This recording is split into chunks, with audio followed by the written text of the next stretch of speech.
Et alors que le narcotrafic gangrène de plus en plus de territoires, une prison se prépare à accueillir certains gros bonnets de la criminalité organisée. Celle de Vendin-le-Vieil dans le Pas-de-Calais, transformée en prison de haute sécurité.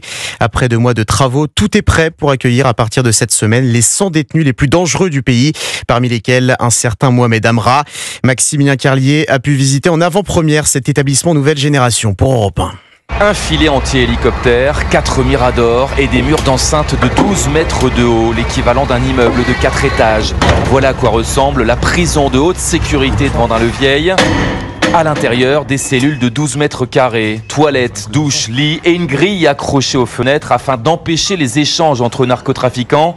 Marc Ginguenet, directeur de la prison de Vendin-le-Vieil. C'est destiné à limiter les possibilités de communication des détenus entre eux, puisque, comme on dit dans le jargon pénitentiaire, les détenus font des yo-yo, c'est-à-dire qu'avec des ficelles ou des draps, ils peuvent se passer des objets entre eux. Aux portes, des passe-menottes pour entraver les prisonniers avant de sortir dans le couloir, un hygiaphone installé dans les parloirs, terminer les contacts avec les proches. Sophie Bleuet, directrice interrégionale des services pénitentiaires. Les détenus entreront d'un côté, les familles de l'autre. C'est pour empêcher les communications avec l'extérieur. Un isolement strict, promenade en petit nombre, 5 détenus au lieu de 12, plus de comparution à distance par exemple, dans des salles avec télé et caméra. Cédric Logelin, porte-parole du ministère de la Justice. Le principe devient la visioconférence. Le principe n'est plus l'extraction physique du détenu, pour éviter de mettre en danger les agents pénitentiaires. Et des exercices de transfert de prisonniers ont eu lieu la semaine dernière, juste devant la prison, avant l'arrivée des narcotrafiquants.